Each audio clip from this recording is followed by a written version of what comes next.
Tomb Robbers of the Crystal Frontier. I think I'm going to need my glasses for this. Which is for old school essentials.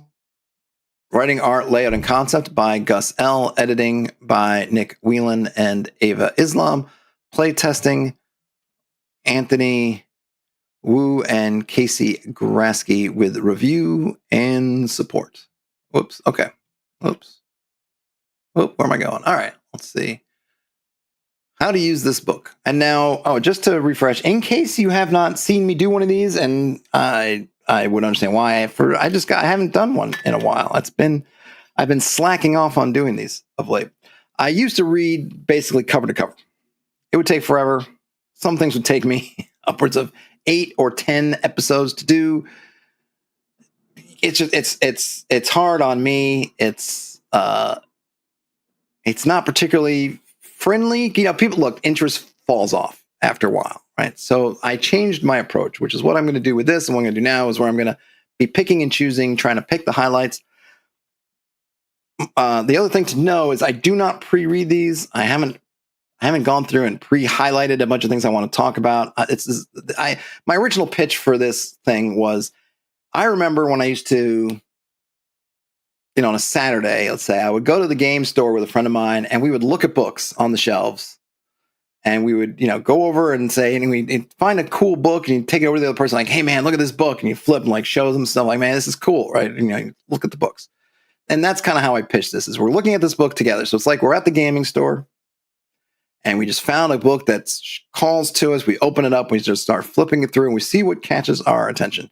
I will try to obviously pick out the bits that I think are either A, the most interesting, or B, the most core to whatever this thing is trying to do. Adventure bits, rules bits, whatever bits. Inevitably, I will miss stuff. It's going to happen. It will probably happen tonight. It will probably happen more than once because I haven't pre-read it. I'm kind of scanning around, looking for stuff. And yeah, I will, if something is in a paragraph and I miss it and I trip over and go, or skip and go to the next paragraph or whatever the next page, it's going to happen. So there's sometimes some confusion because I will miss something and then I'll run up to a part of the book where that thing I missed is key to understanding what's happening in the moment. And sometimes I'll be able to go back and find it. And sometimes I'll just say, oh, well, I can't find it. Hopefully it's there, kind of thing. So just understand. I know every once in a while someone will get annoyed like, oh, I missed this or that. And it's like, yeah, it's because this is not a practiced thing. This is kind of a fun, let's kind of look at a book. Imagine you're at your friend's house and it's like, oh, well, look, I got some new books in the mail. And you just kind of get to skim through them for a bit. That's what we're doing here. It's not really a review in the sense that I will give my thoughts afterwards in terms of what I like about it, but it's mostly from reading it. I don't think you can ever get the full experience from reading it. I know there have been discussions back and forth of can you review something just from reading it? I think you can give it a review of sorts. But I do think that, and I've had this experience enough, and other people have had enough where I do think that there is something you will not get if you don't play it, because some stuff's not going to read right to you, and then you play it and it kind of clicks. Some stuff you think is going to play real well, and then it doesn't in the moment. Whatever everything else, it doesn't work. Some things just kind of have a magic where you're like, hey, these rules or this thing is just kind of rough. It doesn't really make sense. But then you kind of, in play, you discover that there's either a payoff for that, or once you get past that, it makes it a lot of fun, where maybe if you were just reading it, you would have thought like this is drag, things like that. I feel like there's can be a lot of that stuff. So keep all that stuff in mind as we get into Tomb Robbers, the Crystal Frontier. Let me put on my janky glasses. Okay, so I'm going to read a good chunk of this because I think it is important to understand what this book is and how we should be using it. So Tomb Robbers of the Crystal Frontier is an introduction to both the dungeon crawl playstyle of classic fantasy role-playing games and the setting of Crystal Frontier. While the setting may be slightly different from the standard vernacular fantasy of the majority of early games and adventures, it should be easy enough to quickly grasp and run. There are no orcs or goblins on the Crystal Frontier, but in the manner of the Western genre, the role of cruel marauders and cowardly bushwhackers is filled by regular men and women. These and other differences may require a bit more explanation, and expectations may need adjustment, but Tomb Robber remains an exploration adventure in the classic style, whatever its aesthetics. Cool. So now we get a sense of what it is. I still have this thing. I feel like, I think there's a little bit of almost an apologetic in here for, hey, they're orcs or goblins, and you may need to reset expectations that It's not going to be orcs. It's not going to be monsters that are doing evil stuff, but people. But I just have never, in my experience, I've just never had that be a barrier. Like, whoa, like in all the I mean, granted, there are in my adventure escape, which I had talked about earlier. In my adventure escape, the most part, the bad guys are people, or you're dealing with people. And I haven't found people. I haven't found players like, oh my gosh, I don't know what to do with this bad guy because it's a person. And I've just felt that way. But I am glad that they're calling it out because people do seem to, no, I need my orcs. It's like, well, you're not getting your orcs. So there you go. To run this adventure as intended, you will need 4 to 6 first level characters created using the old school Essentials rules or another broadly compatible game. Non-human characters, or at least their ability to see in the dark, can be omitted to help emphasize the need for exploration and supplies. Okay, great. I'm going to just scoot down. So this is written on July 2022. And let's see. Okay, so the adventure is designed as an introductory one, a scenario for new adventurers thrown into the dangers of exploring the mythic underworld with little choice. But it need not be used so. The dungeon within Merkvay's Rock stands on its own and doesn't need the added complications of the adipose Mab's expedition or the character's deal. Okay, so basically they're saying you could take the dungeon out if you want and use separately. Okay. So we got some let's see, table of contents. So what is the scholar? The scholar, is this a class? No. Maybe? I don't know. Anyway, well, it's just okay. This is a scholar. You were lured from the stews and gutters of the world by promises of easy wealth. You've signed on as a treasure hunter, a gem robber with the band of the scholar Adipose Mab. Okay, so no, that the scholar is Adipose Mab. It's not you. Your travel and equipment costs paid in exchange for your labor. The profits of your first delve belong to Mab, though the unctuous scholar, that's a great adjective. The unctuous scholar promises a bonus and a map to other sites if you do well. So there's the situation, which I like. You get it right there. Paragraph 1. You work for someone. Your purse delves profits go to them, but then if you do everything which well, presuming also handing in your profits, you might get a bonus in a map. Mab's mule trains follow the spring freshets, that's also a nice word, down from the peaks of the maiden tombs along pilgrim trails where earthquake and landslide have left the high roads through the mountains tumbled at the bottom of jagged cliffs. Journey done, the crystal frontier stretches before you, a land lashed by sorcery, poisoned by magic, where rock and soil are dyed bold hues by arcane mordants, leaking from the translucent shards that fall nightly from the sky, blazing above the cursed land. So we have a very, very, very evocative landscape. When humanity's nations and magic were strong, the frontier was a shunned badland. In these fallen times, desperation has driven outcasts and refugees from both sides of the mountains to struggle here. They scratch out their existence in the poisonous painted soil and raise huge half-feral hogs. Nice.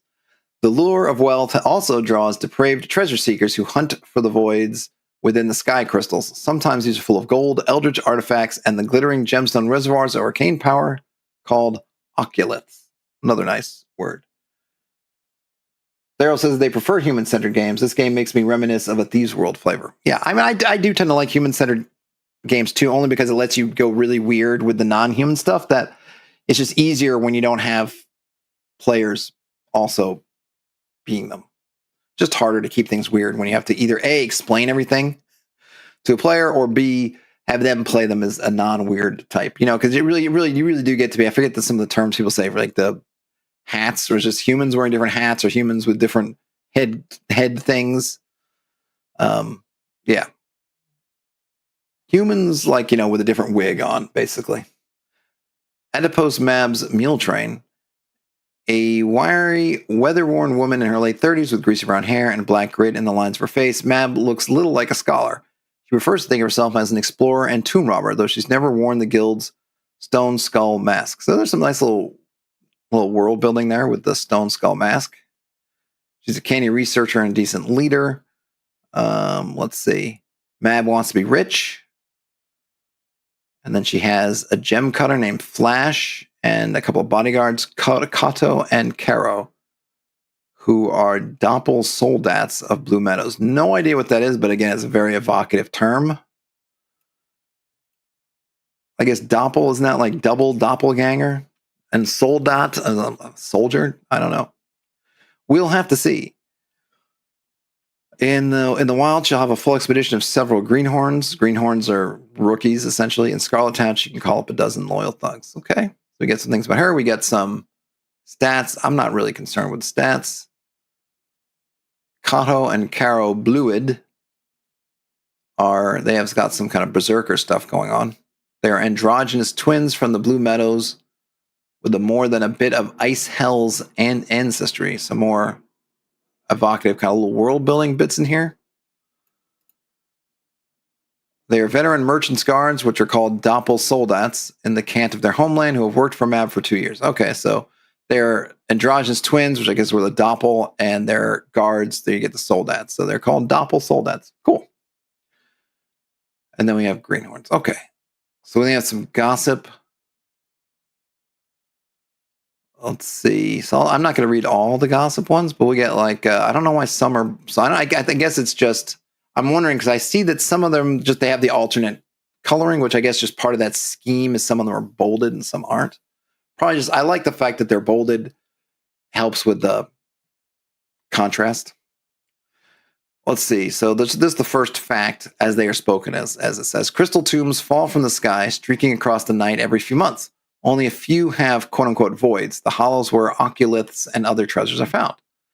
And I'll read one more too. Tomb crystal, the main material of the tombs, is magically poisonous, but only when it's shattered. The dust will root in flesh, propagating more crystals and slowly killing those it infects, finally turning them into lithwites. Ooh, that's cool. Okay.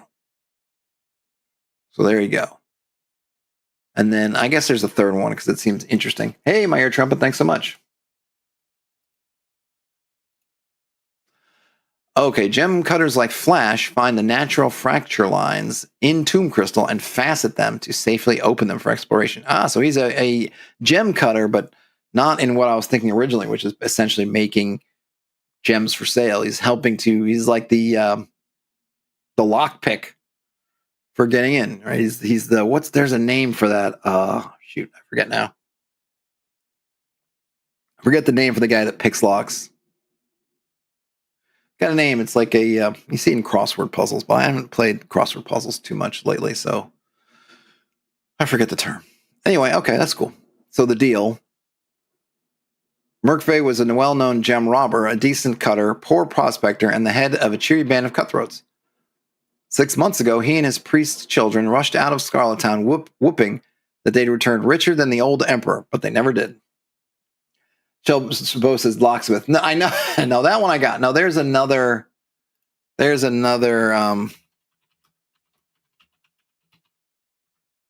No, it's another term that I'm thinking about. It's really a slang.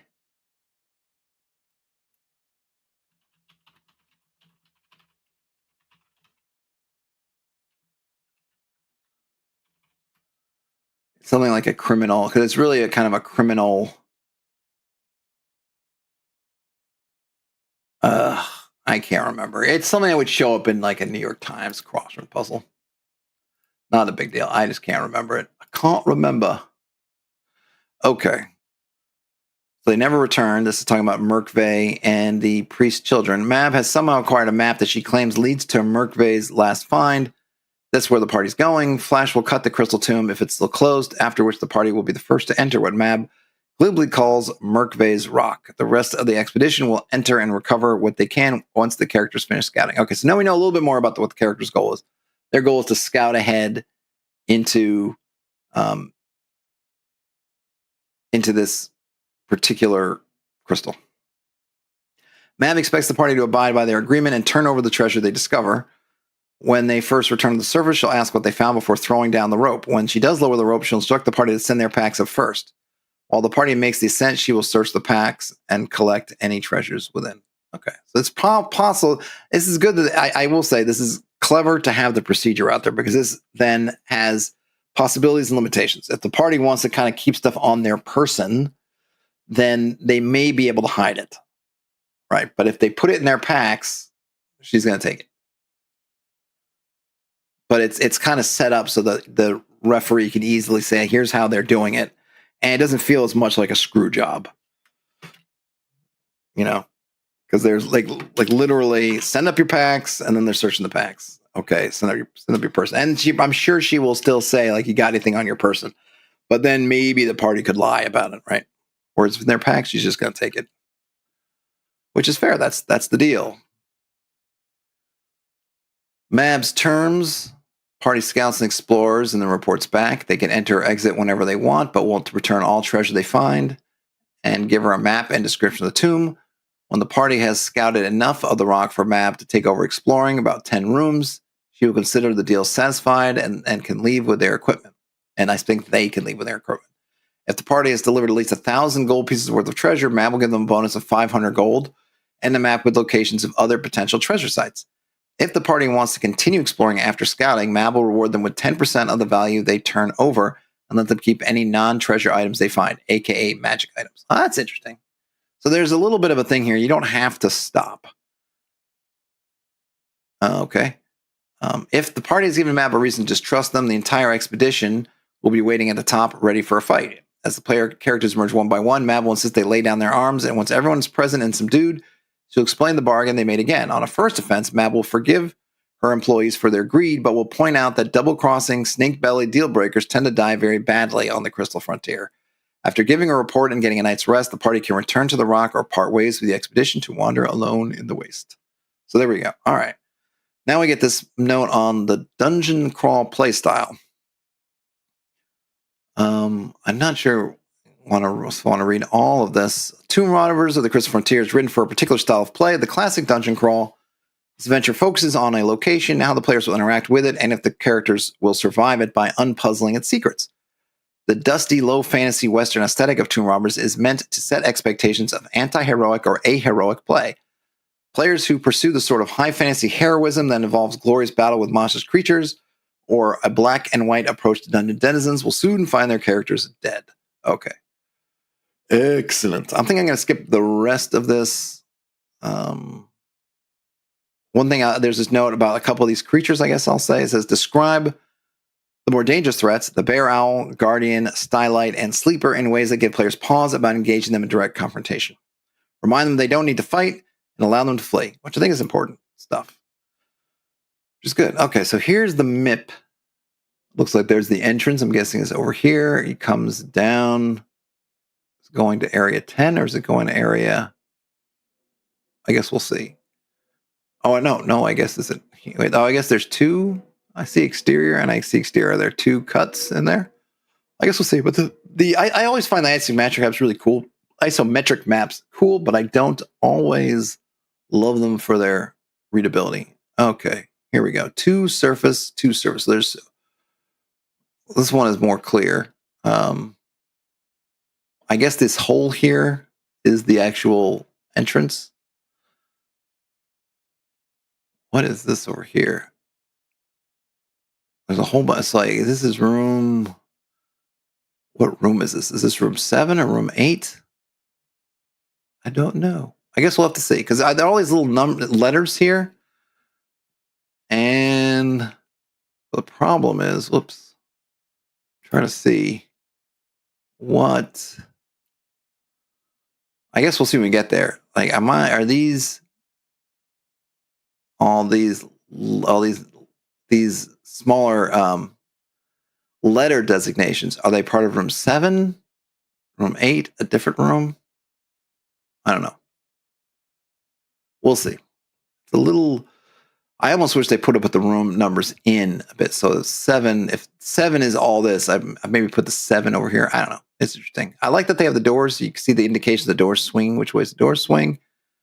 This, I guess, is secret doors. I don't know. I don't know if I love. I don't know. I just prefer. I think I probably prefer them attached, but that's just an aesthetic thing, attaching, because it does look like it's just a floating space. But I think the S is there to indicate that there's a secret door there to get in either way there. That's cool. Let me see. There are definitely some. If we're wondering about loops, there are definitely some different loops you can take. I like that there are multiple entrances and exits. Looks like something the well. I'm not sure what the well is. We'll have to see. But it's not overwhelming, I think, which is good for a new party and a new potential new referee. Into the Rock. Murkface stumbled across a small tomb fortress of the Empyrean people, nomads of the celestial spheres who wage war constantly over the resources of the fixed stars. They ride the vast deeps in magical crystal palaces, which also serve as their tombs. In death, the Empyrean nobility are sealed in their homes and sent on a final journey, which sees them plummet to a holy point on the dreaded terrestrial orb, the Crystal Frontier. That's a very cool idea.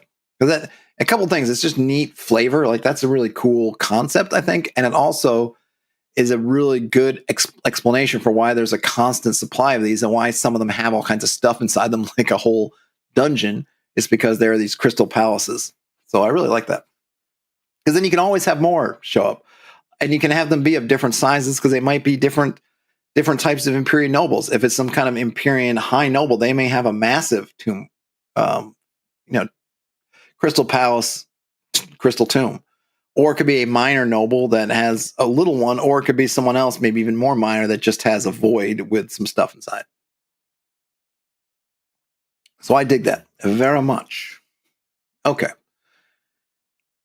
Empyrean societies in a constant struggle over resources, population, prestige, nobility, compete in excesses of cruelty and despotism, and the dead king within the rock was worse than most.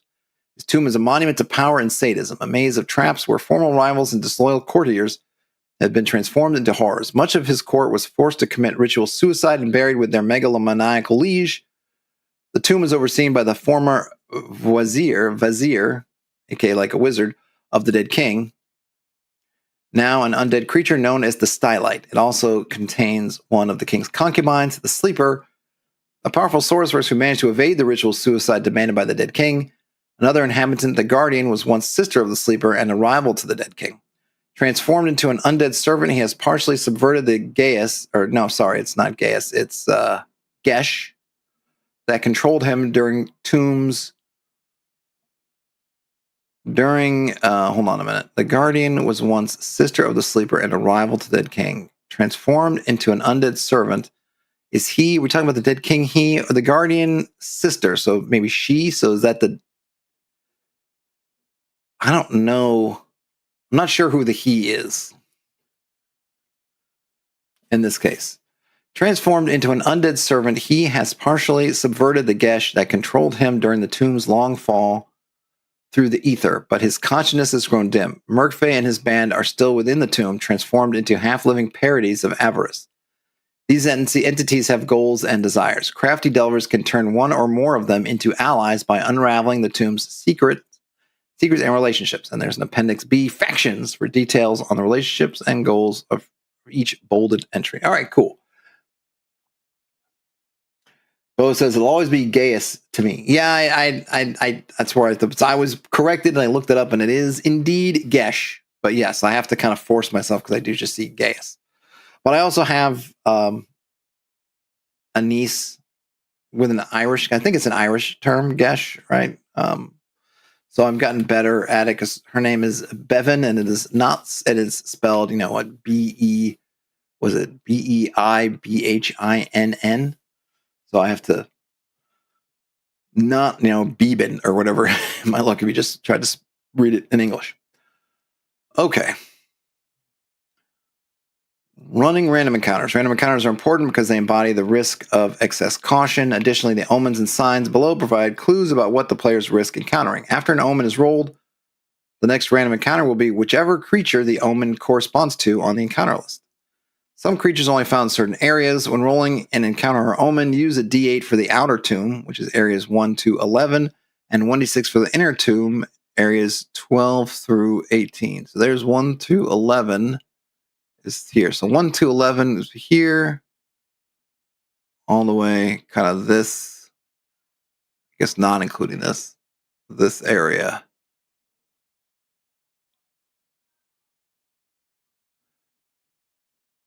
All right.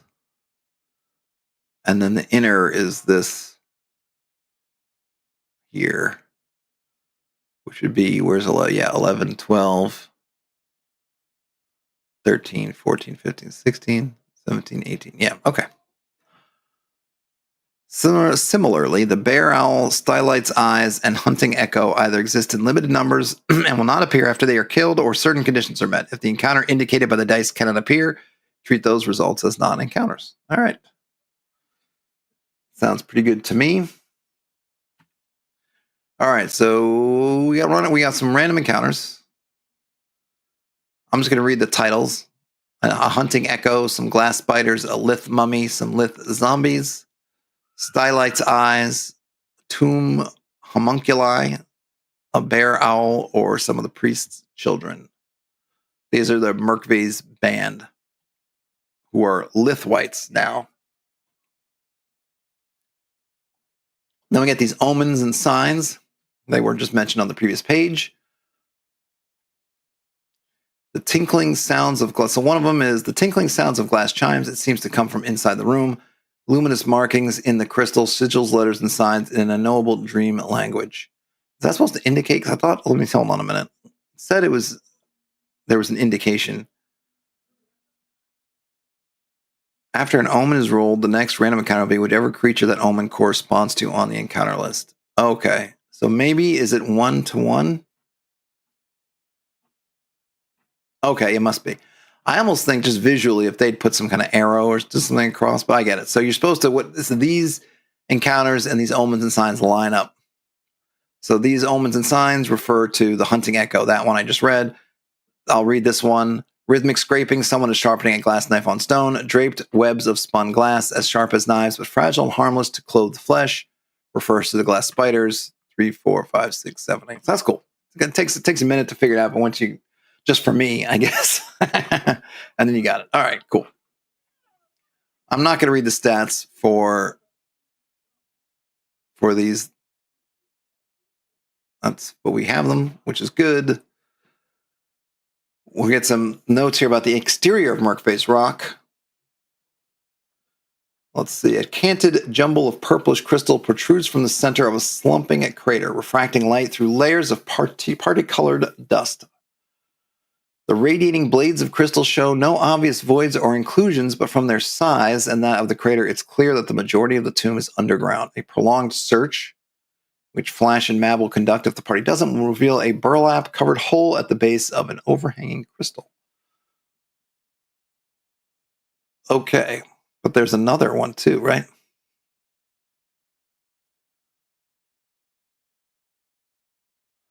And let's just, so we get to the burlap covered hole. A rude curtain attached with pythons conceals a jagged hole in the base, at the base of the slanting tomb crystal. Edged in sharp, dusty fragments, the hole leads to a winding 30-foot crawl that ends 10 feet above the floor of Area 7H. When entering this way, there is a 2 in 6 chance the bear owl waits below. Mab will identify this entry as Merkvay Slop and reject it as unusable and dangerous. You'll also post a guard over it. Oh, okay, so that's not where she's going to go. I see.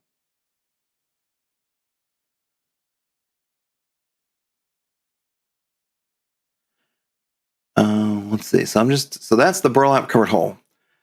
So it says that she's going to reject that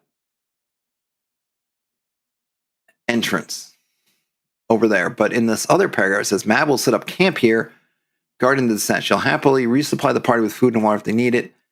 Okay. Oh, I see. Flash. Okay, so we know we got down here. Flash, the gem cutter, will take half a day to wander the crater looking for an ideal place to fasten an entrance. He taps crystals with his tuning forks and peers at the light reflected through them with oculars and prisms. That's very cool. For deciding on the spot to make his cut. Masked and wrapped in padded layers, the gem cutter will drive his diamond-tipped wedges into the rock, splashing water and vinegar on the holes. Seemingly at random, Flash will strike the crystal with his hammer till the pattern of his work is complete and he turns to run.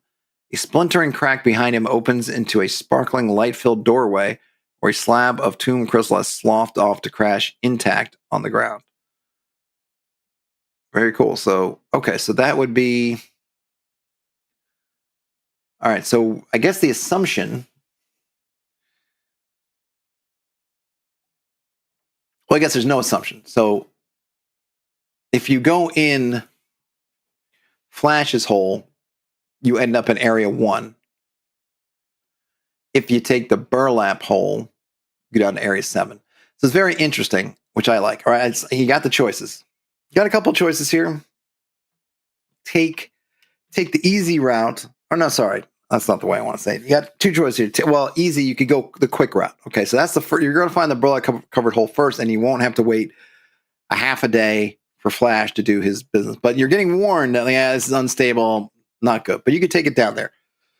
So it's interesting because oftentimes you think in dungeons of having these two doorways, one being the kind of front door, and oftentimes you think about the front door is going to be the bad one, right? That's what they're expecting all the trouble. Then you find some other door, like, oh, maybe we should take this other door because it's it's the proverbial back door. It's going to take us in unnoticed somewhere, maybe not as well guarded or whatever, right? And sometimes that works out for you, sometimes it doesn't. Here it's interesting because there's not really a back door, front door. There's no proper door here. It's just these 2 entrances, and you're getting this warning that you shouldn't. They're telling you don't go down this one. This is not a good one to go down. But still, of course, being the kind of game we're playing, you're welcome to go down to it. No one's going to bodily stop you. Presumably, if you decide no, we're going down, we like this hole, I'll do it. Or you can wait for Flash. So it'll be interesting to see if it is beneficial, if there is any benefit to starting in area 7 over area 1, if I can remember when we get there. You know what? And I should probably let me see if I can. Hold on a minute.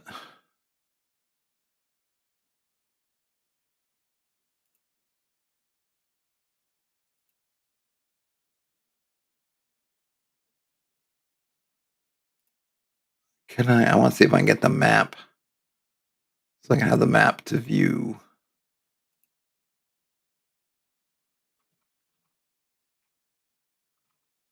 So I can get it open so we can have the map on the one hand.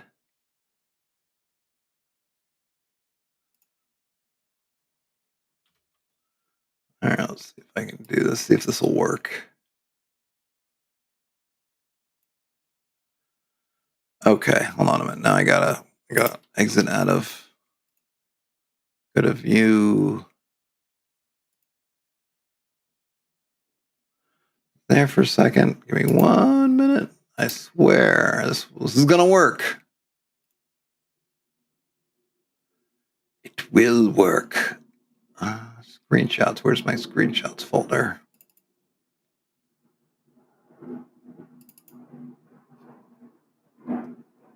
Okay, here we go.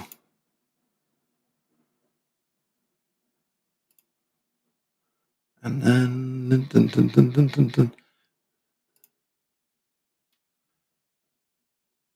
okay. This I think will be pretty good.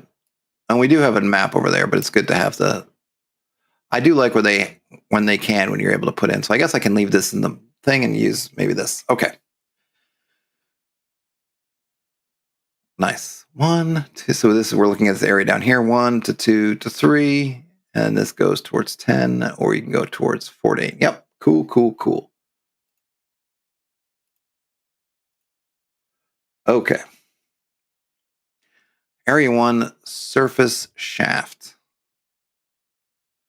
Scintillating daylight pours in from above, reflecting and refracting down a 20-foot shaft of smooth crystal. At the bottom, slightly domed floor is covered in delicate crystals. A path of crushed crystal leads northwest through a lopsided hexagonal arch. Another arch, undisturbed, leads east. So west would be going towards 2, east towards 2, west towards 3. 20-foot shaft. I think I'm digging this just formatting. So we have this bolded, and then we get this section here. So we know if it's bolded, we're going to get some more information. This is also bolded, so we get another thing here. And I hope they keep up that style because I like it. So I know immediately that because 20-foot shaft and some delicate crystals, and they're bolded. I know that there's more. If it's not bolded, then I know it is what it is. The hollow interior of a single enormous lavender crystal. Slippery floor walls offer only a few cracks to climbers. 5d6 versus dex. Oh, these are using it. This is Daniel likes to use this for doing attribute checks. So instead of rolling a d20 versus dex, let's say to climb or do something, what you do is you roll a number of d6 and you equate that to the difficulty. So an average check might be 3d6 versus your dex, let's say. If it's more difficult, 46. It's very difficult, 5d6. I like it. I think it's a good system. I think it's pretty easy to grok. So it's nice to see it here. Map stations a guard above with orders thrown on a rope. Okay. Delicate crystals, a microcosm of the larger tomb. These growths are fragile as feathers, and many have been crushed by heavy boots, disturbing the dust of their fragments or making a new path. Perhaps the eastern door will raise a cloud of tomb crystal dust. The dust can poison anyone who stays in the room or who re-enters it before it settles a turn later. Okay, so you have to kind of keep track of that a little bit. So if you go a way that has not been gone before, and I see it, and they do have it noted.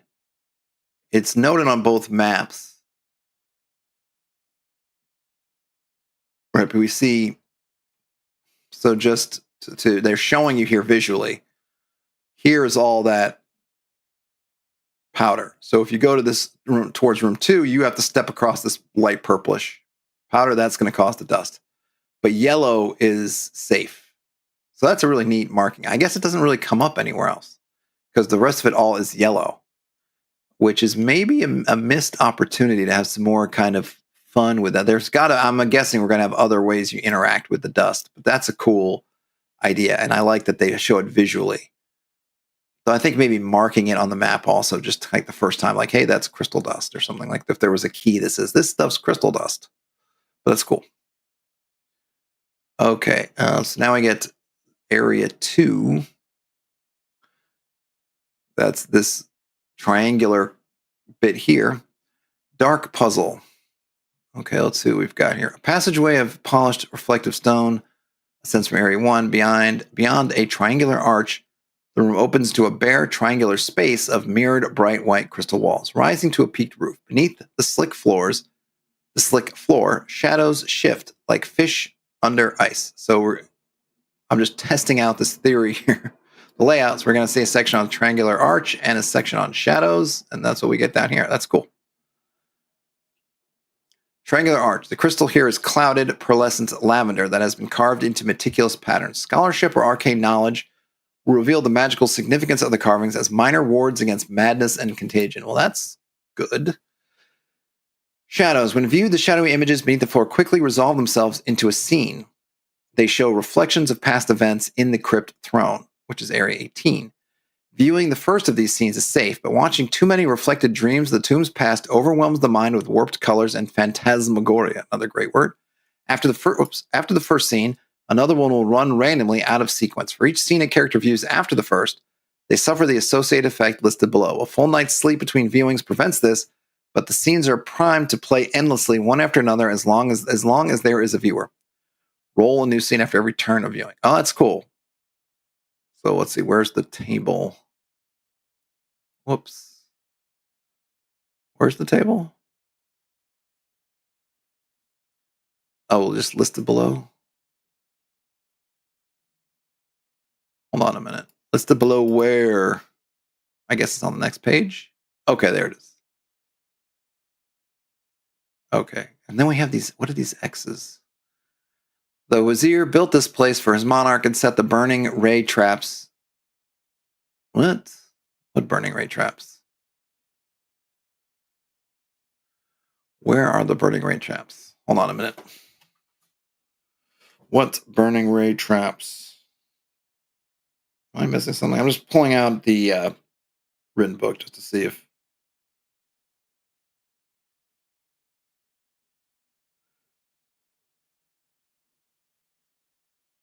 I'm not sure what that. I guess I'll just read it. I'm not sure what it pertains to. Okay, so the shadowy visions tell the history of this crystal tomb. Once it was a throne palace for. Okay, so maybe it's just part of the history. All right, I guess I'll just read. Let me just read it. That'll make the most sense. The shadowy visions tell the history of this crystal tomb. Once it was a throne palace for a despot of the Empyrean spheres. Now it is his final resting place. All the figures depicted within are Empyreans, lanky, sharp-featured, and green skin with antenna-like growths instead of ears. The Vizier built this place for his monarch and set the burning ray traps in the throne room to incinerate any who approached the king's mummy. Okay. I think I was just like looking, we talking about burning ray traps. Let's see if it's in the throne room. But I guess I guess my wondering was, you're getting the past of this. But we don't know the scenes yet. But we're getting this. I guess it just didn't totally make sense to me why we're getting this information here. So I was thinking that would be in the scenes, but I don't know. Maybe it's not. Or maybe this is just what all the scenes mean, what the full story is. Not sure. In any case, a cool despot, the crowned king murdered a rival to create the deathless Gilded Guard and compelled that rival's sister, the sad woman, to become one of his concubines. Sick with a slow, painful disease, the crowned king became ever more cruel, using the traps in his throne room, I think, to murder any who displeased him. When he finally died, his inner circle and concubines committed suicide by poison, all save the sad woman, who drank a potion to protect her from death. The Gilded Guard, already deathless, still protects the throne room. The loyal Wazir went living into the tomb and guards it, transformed into the Stylight. All right, so then... Okay, so they have these X's. X.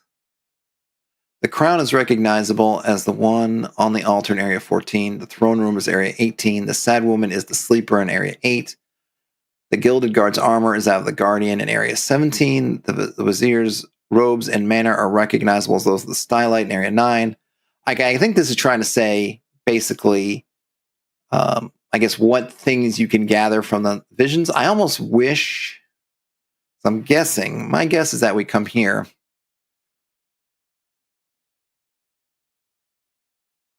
Yeah, I think that was giving us, okay.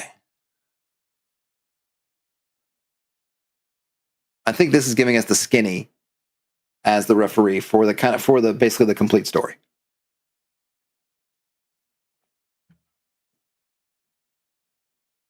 And then these are telling us kind of what... I don't know why they have the X's there. I don't know what that... I don't know. The X symbology, I'm just not sure what it does for us, for me. So we have some events. A crowned king and his wazir tour a natural crystal cave. The wazir gestures and the king sneers, right? And then they just going all this stuff. A noble in battle armor kneels before a crowned king. The king is angry. He grips his throne, and burning rays from the wall melt the noble. So I think we're supposed to, I think all that stuff on the other page, it's kind of all this stuff. It's organized a bit. I don't know. I feel like I don't love the way that's organized just because of how the information's coming across, but I think I get it now. And then we have some effects. So, for instance, if you watch that first event, then you get several vague ideas about crystal structure form to occur. Wait, several vague ideas about crystal structure form occur to the viewer, providing training, quote unquote, in tomb crystal fastening. Oh, that's cool. So there's actually some different ones. All right, so so obviously that one's a good one, but there's some bad ones here. Like the king's pain causes a sympathetic lung disease. Vere coughs and hacks when they're under stress, making stealth impossible until cured. Ooh, that's a tough one. All right, so that's really cool. I think the ordering of the information I would have preferred, or some notation. I don't know what the X's. 1, 2, 3, 4, 5, 6. Is there 6 here? No, there's more than 6. I don't know what the X's are for. If it's just like a bullet, even though they're not using bullet formatting because the text isn't hanging. In any case, okay. It's basically just telling you, hey, the sad woman's the sleeper. The Gilded armor is that there. It's basically telling you, oh, like when you see that, I think what it's trying to say, which I appreciate, just maybe I don't know, I think maybe it could be conveyed a little bit better, at least for me, is that, hey, if you're looking at that vision, you get the vision of the Wazir. When you see the Stylight later, presuming you see it, you will recognize, that's the Wazir. So it's kind of giving you this background. It's giving you some kind of a hint. Like, oh, the Wazir is the Stylight. Or that creature, since I don't know if you learned the name Stylight. But okay. Good and good and good. All right, now we get to Area 3. And I really do like these little maplets. So here we're at this 1, 2, 3, 4, 5. So not a pentagonal room. Oh, which is what it says right here. A pentagonal chamber of glassy lavender. There's some gold inlay, 2 doors. I'm not going to read through all the rooms, so we're just going to kind of be singing along till maybe we get something. So one thing I just noticed. So here we have I don't know why I'm just noticing it now, but that's just how it works. So something else I appreciate about the layout here. So we get the name of the areas. I always like when areas have names, by the way. I just like them. I'm guessing we scroll back up. So here we get Mirror of the Past, Surface Shaft. I like having names. And also what I just was noticing, these outdoor lighting, right? So now in terms of that light versus darkness, remember we got that hint, that note in the beginning that this is a beginning adventure that's really, this is a function of old school. So the old school dungeons and dungeoneering and the mythic underworld. So darkness plays a big factor, right? So, but we're learning, we're being told right here, really importantly, hey, is there lighting? As one of the things we're being a note. So we immediately get the name and we get, okay, is it lit? Notice here, area 2, which I just passed over, is called Mirror of the Past. It's dark and there's a puzzle. So that tells us, okay, it's dark. So now we got to figure out, it gives us a cue and it's obvious. Do we need to tell the party to light up something or not? And also, by the way, it's got a puzzle in there. So kind of keep that in mind. And then we get to this other room, third room, and we got lighting again. So we got lighting from the outside, so outdoor lighting. And that could be key because there could be other things inside that light it that maybe have a different quality. But this we would describe as that there's still light from the outside that's glimmering in. And we also know there's treasure here. Let's see where the treasure is. I guess, is it the veins of gold inlay? Yep. Snaking streaks of hammered gold inscribed with meandering sigils fill the wall's natural cracks. Removing the gold is safe, but noisy. The work will damage improvised tools and destroys weapons and take 2 turns to produce 400 gold pieces worth of hacked gold. Okay, that's cool. So there you go. It's it's cool. It's treasure, but it's not coins, which makes sense because these are sort of alien creatures and their coins don't have any, not going to have any intrinsic value, right? It's going to be what they're made. If they're made of gold, that's great. But if it's just like it's a shell that's that's their currency, then that probably doesn't help much. But gold is always valuable. 1-800 cash for gold. Now we get to the singing crystals area, which it's dark, has a trap and a treasure. I really like that. And I'm guessing if there's a creature, we'll get creature potentially, if there is one. Maybe. The hallway leading to this room is nearly choked with pale green crystal shafts. This is where we area 4. We are 1, 2, 3, 4. So I think we're talking about this area here. Wrist-thick hexagonal bars that jut from the floor, walls, and ceiling at peculiar angles, slowing passage.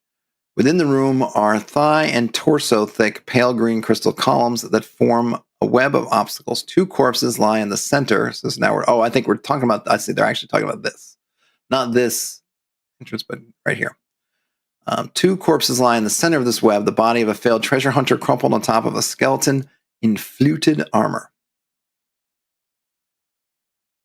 And then we got the crystal shafts, crystal columns, 2 corpses.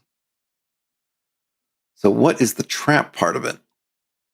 Crystal shafts, narrow shafts of bright, glassy green, bisect the hall and outer edge of the chamber in an awkward jumble. Any touch produces a ringing, resonating tone that numbs the ears. They can be bypassed with time-consuming effort and gyrations. But not telling us, I kind of like to know how much time-consuming is it. I guess by gyrations, it means you're... I think they mean not that you're standing there doing like the truffle shuffle, like like what's his name from not that kind of gyrations, like you're doing some weird dance, but I think that you're doing like in, what was that movie with, whatever, like in Ocean's 12, I forget what's his name, the French guy doing the like dancing through the lasers, except instead of lasers, they're crystals. I'm not quite sure gyration would be the word I would choose for that, but it's definitely makes for a funnier image. But I think I get what they're talking about. So I guess that's the trap part, right? Broad shafts of peridot green laced with cracks and so tangled that they're nearly impossible to avoid without prodigious tumbling skills. Any touch causes the columns to resonate with one another. So the crystal shafts are in this part leading to the room. Inside the room are the columns. Any touch causes the columns to resonate, producing a high warbling song. At first, this is merely painful, but in moments, living creatures will begin to bleed from the eyes, nose, and mouth. Allow PCs in the room one action, after which they must save versus poison or collapse unconscious. If they are indecisive or argue amongst themselves, consider that an action. The crystal's deadly song continues for a turn, and any unconscious victim still in the room will die of a massive brain hemorrhage. The danger can be avoided by stopping up one's ears with wax traditionally, which muffles the calm song to mere teeth-rattling unpleasantness. So that is pretty good. I mean, that's a tough but fair, because you're getting, so it's an interesting trap, because if you get stuck inside and those things go off, save versus poison, or basically you're dead in a turn. Now, you have a turn, which means that if anybody, so this is an interesting kind of thing, because, well, a couple things. Number one, you get the setup. You're coming down that hallway to that room. Someone's going to touch a shaft, I presume. And they're going to get that resonance, which one should and would presume that. So you get through there and you get to a room that's covered with all this stuff and they're thicker things and whatever. I think it would make sense to presume that effect is at least the same here. Now, you may not. You may not appreciate that it's a bigger effect, though. I think the size of these columns, they have a color. You can think of a color coding. These are all pale green, and they have this particular effect. Will hopefully, theoretically,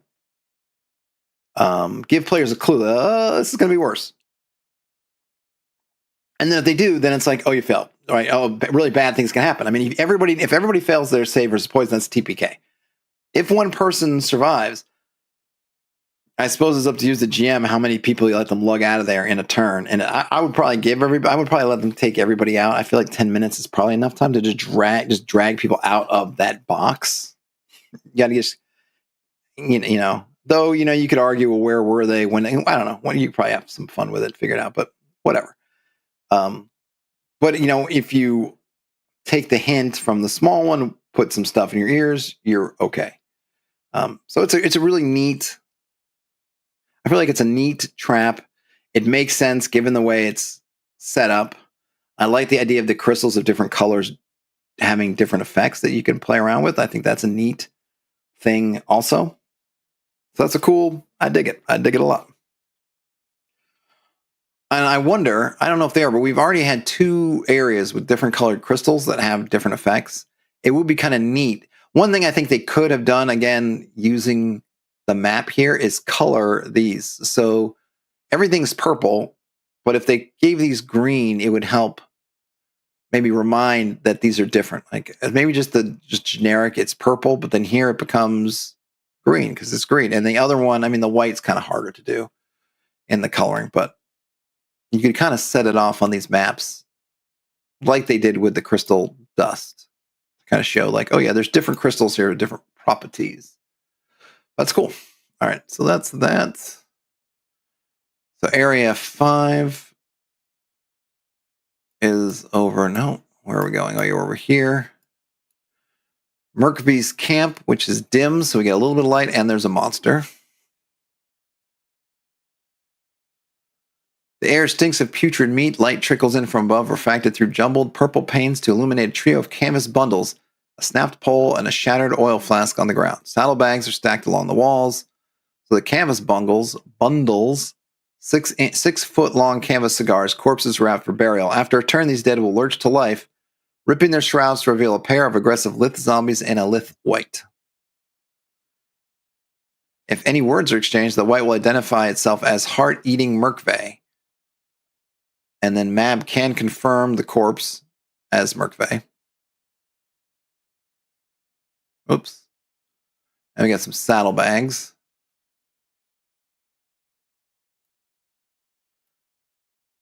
So I'm just going to read, because we have the monsters here. They have a note here of being crystal encrusted. Lith zombies always act last. That's kind of your classic zombie thing. Those wounded in combat can become poisoned when tomb crystal dust gets into their wounds. After combat, the wounded must make a con check or suffer a level of tomb crystal poisoning, which there's an appendix for, but that's cool. And then, okay, so it's the same for both the white and the zombies.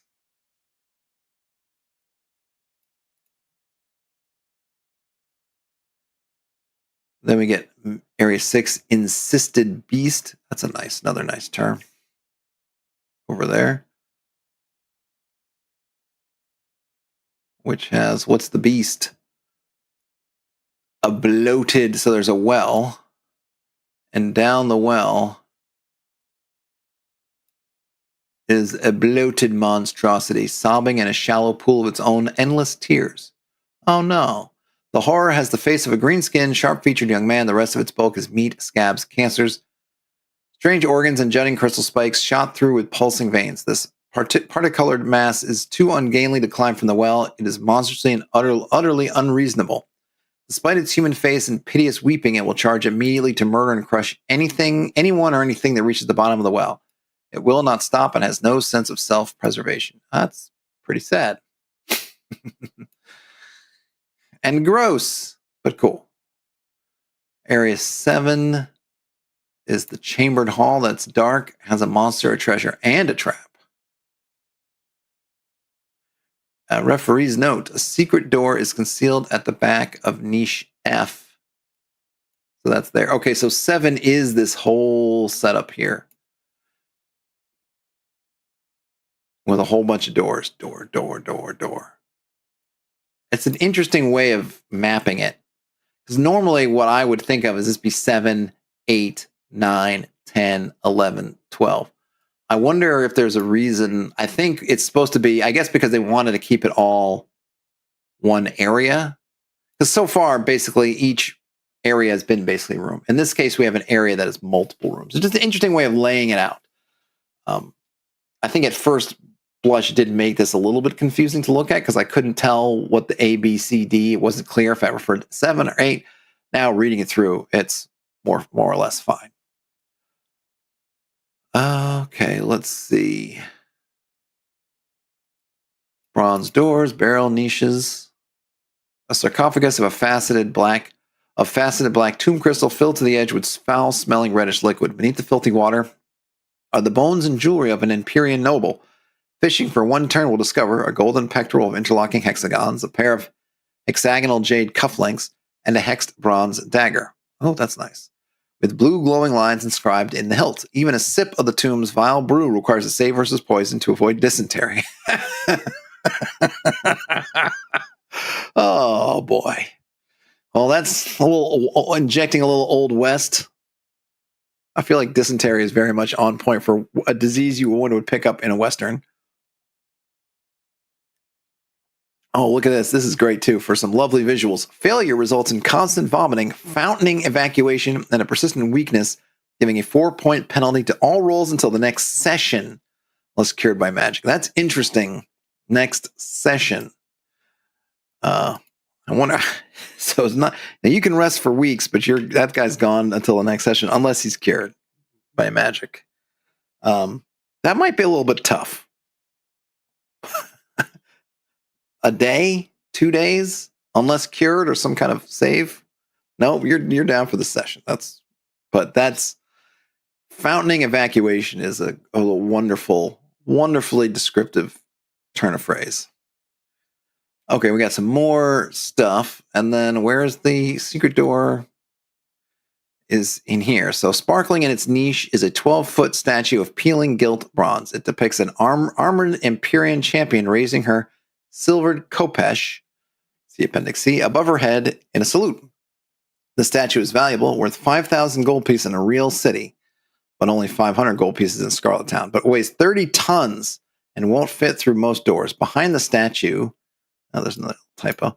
Behind the statue is a secret door that leads to Area 13, the Tomb of Traitors.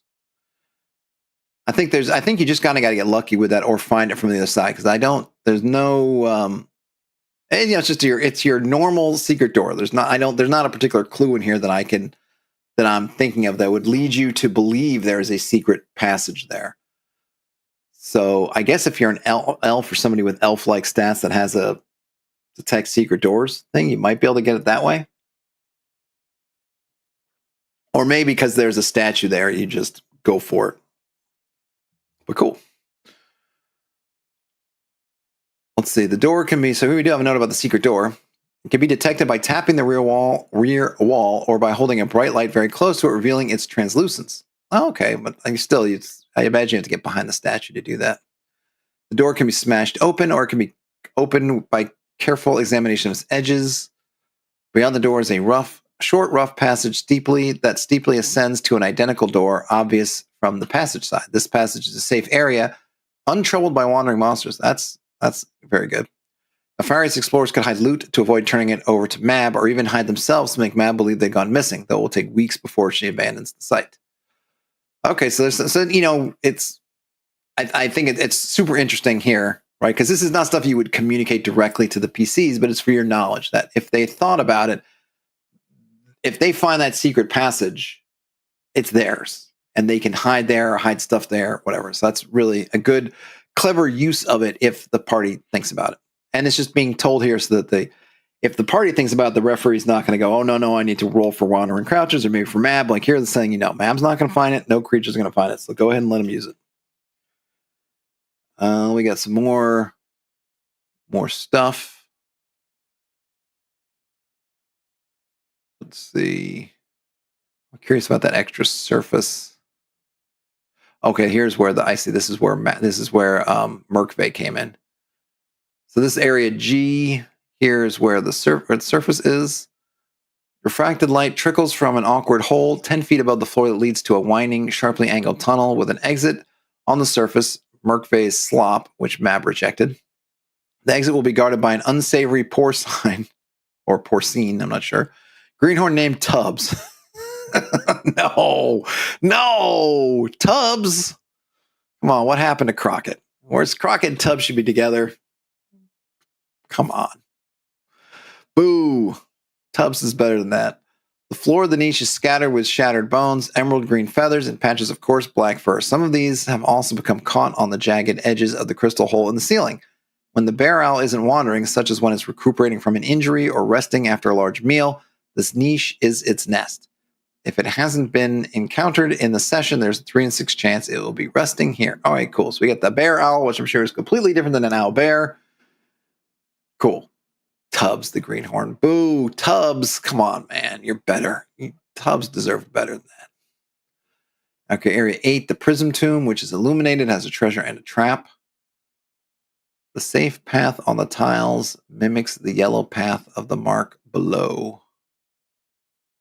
I see. So that is the trap, which is also on the big map. A square chamber carved from glassy crystal, the color of milk. The prisms point ominously down from the ceiling, and the floor is covered in glittering tiles. 5 crystal coffins grow from the walls. Their lids have been sculpted into Empyrean forms and sealed shut with gold. When a living creature stands at the threshold of this room, the prisms on the ceiling flare with white light and begin to hum. Well, that doesn't seem like a good sign. Glittering tiles, panes of polished crystal tile, the floor, and pressure plates beneath activate a trap that will destroy any unliving being that enters the room, or any living one who fails to follow an unmarked safe path. Once triggered, beams of searing light stab down the offender from the prisms above, reducing them to ash. Save versus wands will allow the incautious to leap back through the doorway with only a few burns, aka 1d6 damage, while immunity to fire prevents any injury, and fire resistance adds a +4 to the save. Avoiding the floor prevents the traps from triggering. Levitation, a rope, web, a scaffold, etc. Players can discover the unmarked safe path via careful testing with thrown objects or by speaking with the stylite. Aha, so the stylite knows. The path forms the double diamond shape of the King's Mark. All right, so there you go. Cool. That's a nice puzzle. Oh, and there we see it in detail. Nice.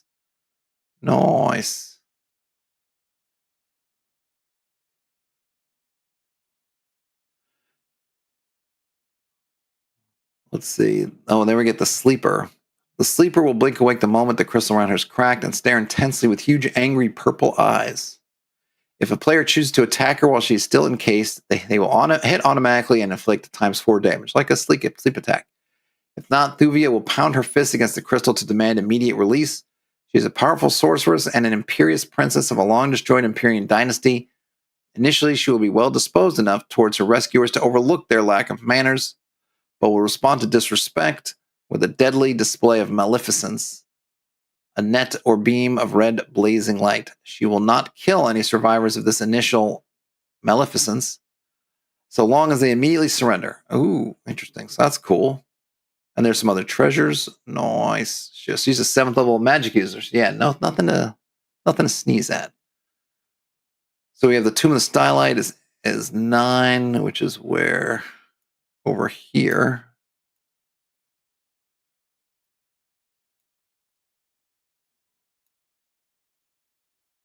Anything about the Stylite? The Stylite is devoted to protecting the tomb and restoring his king to life. He believes the second is within his power if the sleeper is killed, and he can escape the tomb with both the dead king's corpse and the royal oculith from the throne room.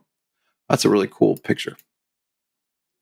The Stylite will enlist the party in his efforts, but is a false ally. The promises of power and wealth that he makes are a deception. The only aid he will offer is a brief explanation of traps in the outer tomb, including the double diamond pattern of the king's mark that allows one to safely approach the coffins. He will also send one of his eyes to accompany any dupes who agree to kill the sleeper. Okay. Oh, and then the eyes, I see. So he's got a bunch of eyes. A bunch of eyes. Very cool. And then we get Area 18, the Geode Grave, which is dark and has a monster in it. Some Lith zombies. And then we're getting into the good stuff. Area 811. Did we miss Area 10? Oh, that was Area 10 was here. I see. Okay. The Muraled Hall. Dark has a puzzle. Murals dancing and contorting. The motley clad green people are painted at a bacchanal. Some genuflect towards the steps, eyes closed. The dancers' eyes are open and glitter with carved semi-precious stones. Nice. So what's the puzzle here? Whoops. Midway up the steps, there are several holes bored into the green crystal ceiling. They're visible but not immediately obvious. A pressure plate on the 3rd step triggers a spear trap. Brass rods tipped with sharp blades plunge from the holes above at a variety of angles, inflicting 1d6 plus 2 damage. You can save versus, I guess save versus device. Would that be like save versus spell, I guess? To anyone on the steps. It takes 1 turn for the trap to reset after it's triggered, as hidden cranks retract the spears with a clattering sound. It's easy to avoid the trap by stepping over the pressure plate on the 3rd step. The face of the steps is painted with murals, including the double diamonds of the King's Mark among various triangles, gem shapes, and hexagons. The King's Mark is a button, and pressing it disarms the pressure plate and spear trap for 6 turns. Oh, very cool. Area 12 is the bronze portal. That's also dark and another puzzle. Above the door itself is a motto inlaid in tiny blue tiles that offers a clue to the puzzle. Light my mark and witness my glory. Oh, nice.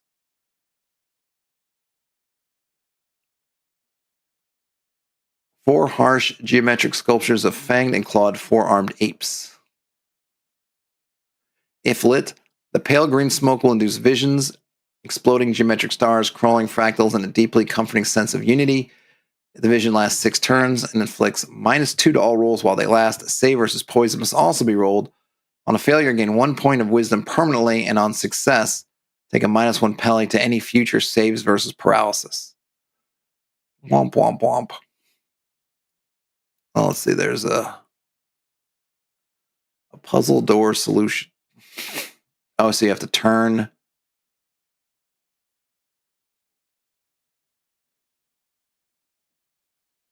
So there's a circular puzzle door, a 10-foot diameter slab of bronze that sinks entirely into the floor. When it opens, it is sealed with a puissant magic and an ornate puzzle lock. See illustration. Physical force alone cannot breach the door until its magical wards are circumvented or dispelled.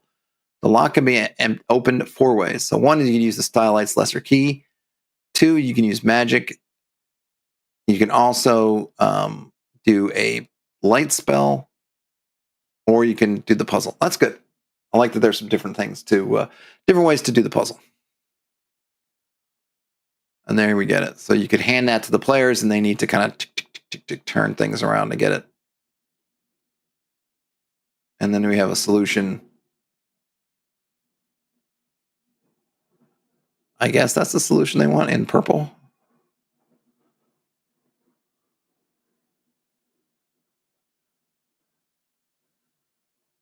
Yeah. Okay. Okay. The Tomb of Traders is dim with the map. So there's a nice, it's a nice, I guess, a nice combination of sort of rooms with thinky things, rooms with fighty things, or potentially fighty things. Obviously, there you have wandering creatures could potentially show up, which you don't get when you're reading it too, right? And that's also often the fun of these things. It's not just the stuff that's written in these keys, but also the stuff that could be wandering by while you're trying to deal with something else. Suddenly, something shows up. So where's the Empyrean Wraith? Hold on, I missed something. I missed something cool. Tormented Wraith. And what does the Wraith want? Demands of Empyrean Wraith. It might demand to gorge oneself to near bursting, now and once a day on sweets if available. And the effect, if it's ignored, a petulant child, constant screaming destroys the mind. Maybe the demand might be to never show mercy. Any who raise their hands against you must die. And its wraith is an embittered soldier, and the effect of ignored is slow atrophy of the limbs. Oh boy, these are some tough ones. So I guess I see. So you can get these wraiths, and then basically by removing a curse. Okay, that's good, and those are fun. Faceted Shrines, got another trap. Sealed Tomb. Really, the illustrations are really good. I really like them.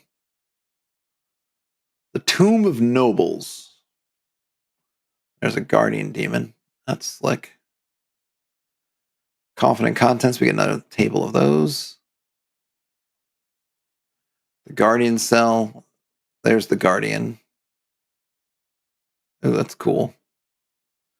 Haunted Armor. As a possessed suit of oversized armor, the knight is immune to normal missiles. They bounce off or plunge harmlessly into the empty spaces. Take only 1 hit point of damage from cutting or thrusting weapons. Likewise, fire and cold inflict only half damage. This is a tough one. Get out your clubs and maces and bludgeoning weaponry. All right. The Crypt. Here we go. The Crypt Throne. Dim and Trap. This is 18. And now we are at last. Throne Room. Swirling darkness and green light shine from an inlaid floor and cast long, shifting shadows among the jagged carvings on the blue-black crystal walls. All geometry in the room points towards the dais at the rear, where 3 short steps elevate an ornate throne. A mummy slumps there, crowned in silver and holding a glittering orb that pulses with its own green light. We have in the inlaid floor is a sparkling masterwork of tiny crystal tiles. The first person to step on the floor is allowed a single action before the rays fire. Afterwards, any pressure on the floor instantly produces a matrix of searing doom, which requires a save versus wands at -2 for anything that wishes to leap back in the passage to avoid a dramatic death. The rays only function so long as there's weight on the ornate throne and are activated by pressure on the floor. Triggering them can be avoided by climbing along the walls to the throne itself. Easy enough given the wall's many carvings. Building some sort of scaffolding or using magic to levitate above the floor would also work. Alternatively, the trap can be disarmed by lassoing the dead king's corpse off his throne or by incinerating his remains with a thrown flask of flaming oil. So that might not make the whatchamacallit happy, the wazir. Ornate throne, an outcropping of carved crystal inlaid with thin ropes of gold and decorated with scenes of conquest. Atop it, the dead king's crumbling mummy rests, wrapped in dust and stained silk. His robes are embroidered with weeping Empyreans, and there's a platinum circlet on his head. Mummy poses no danger in itself, but its weight keeps the burning ray trap active. Chiseling the gold in way. I like that they're telling you how long it takes to chisel the stuff, but it produces some tomb crystal dust. And you get some gold. The glittering orb is a huge oculith of the largest size. throbs with green light in the mummy's lap. It's sturdy enough that it would not be damaged by falling from the throne. However, should the orb land on the floor while the burning rays are still active, they will destroy it. The massive fireball resulting from its destruction will destroy the crypt throne and collapse the room's ceiling. Anyone in the room, if the orb is detonated, must save versus breath or die. Survivors are trapped in tons of unstable rubble, breathing clouds of tomb crystal dust that inflicts a level of tomb crystal poisoning every 2 turns. After the orb explodes, the fire will race up the hall, causing 3d6 damage to anyone there or the guardian's cell. Woo! All right. And then we have some notes about concluding the adventure. Where's the stylite? Did I miss the stylite? I feel like I wanted to see the stylite, and I don't remember seeing it. Where are you, stylite? Or was that's not the sleeper, right? The sleeper's not the stylite. Or is the stylite the X? Hold on. Is the stylite the X? No. Where am I thinking of? Oh, there it is. Oh, they're right. That's the Wazir is the stylite. Okay.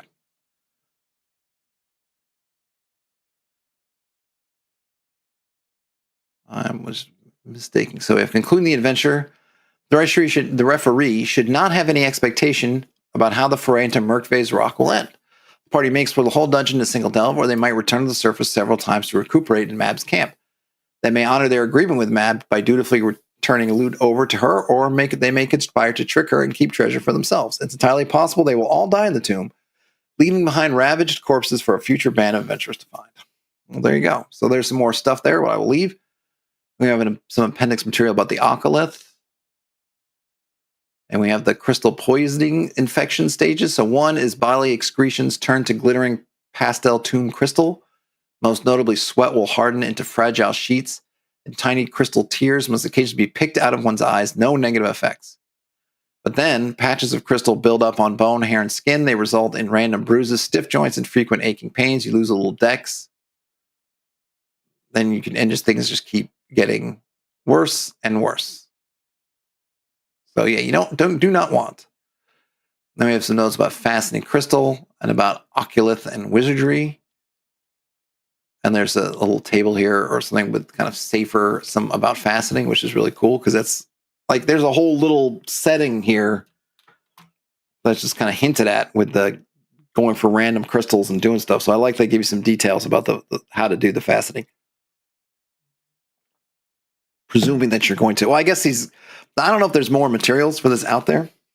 I imagine he said the kind of crystal frontier is a setting, so I guess there's more. But I like that even if you just have this, you have some stuff you can work with. And then we have some notes about factions, about Mab, Merkvay, Stylite, the Dead King, the Sleeper, the Guardian. And then we have some items. You can get the Blood Drinking Small Sword, a Crystal Execution Sword, the Empyrean Panoply, the Lesser Key, and the Mask of Command. Oh, and there's more. Red Tomb. And we have some... Are these spells?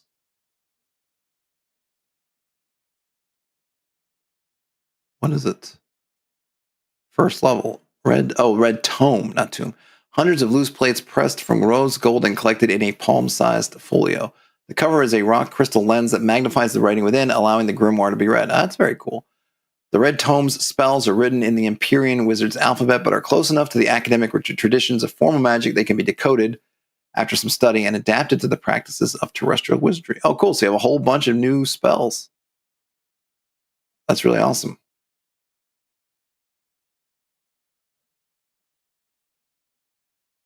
And then we have Scarlet Town and Environs. A Scarlet Town thug. I'm just going to go through here. Speculators buy and transport oculiths and tomb treasure to the imperial port of Arum Pharaoh, or more rarely to the Warlock King's capital at the Ford of Horns. The contents of their storehouses are worth tens of thousands of gold pieces, and they guard their wealth with entourages of hired thugs. We have something about gem robbers, different ones, philanthropists, some intrigues. You can roll up some intrigues on a 2d10. The last one, number 20, is murder. Not the usual bar stabbing or revenge strangling, but a string of grisly killings that have all the marks of ritualistic killings. The allotropes are offering 500 gold to find the killer. The gossip hints they're trying to hide their guilt. Bum, bum, bum. Ooh, and then we get a cool map of what's going on. The Emperor's Ribbon, the Diamond Desert, the Golden Valley, the Barrow Fields, the Maiden Tombs, the Bay of Fallen Stars. The Frontier map and selections from the block printed pamphlet. The learned account of the adventurous Madame Adelpha Mab. Oh, nice.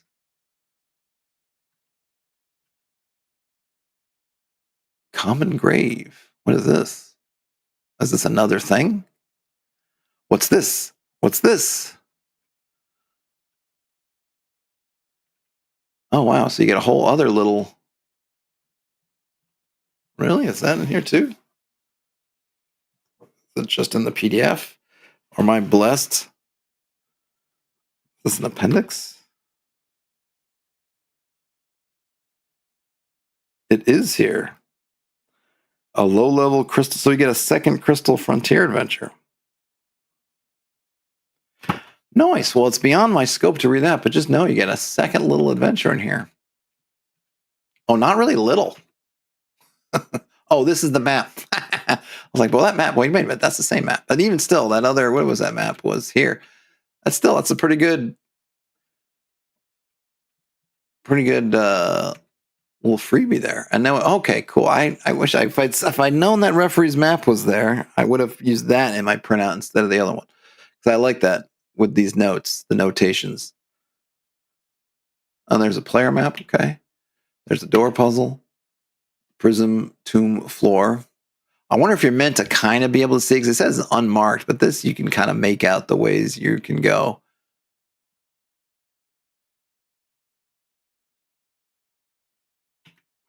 And then we have, expedition tracking sheet. That's a nice one. I need to make some things like that in another map. And then,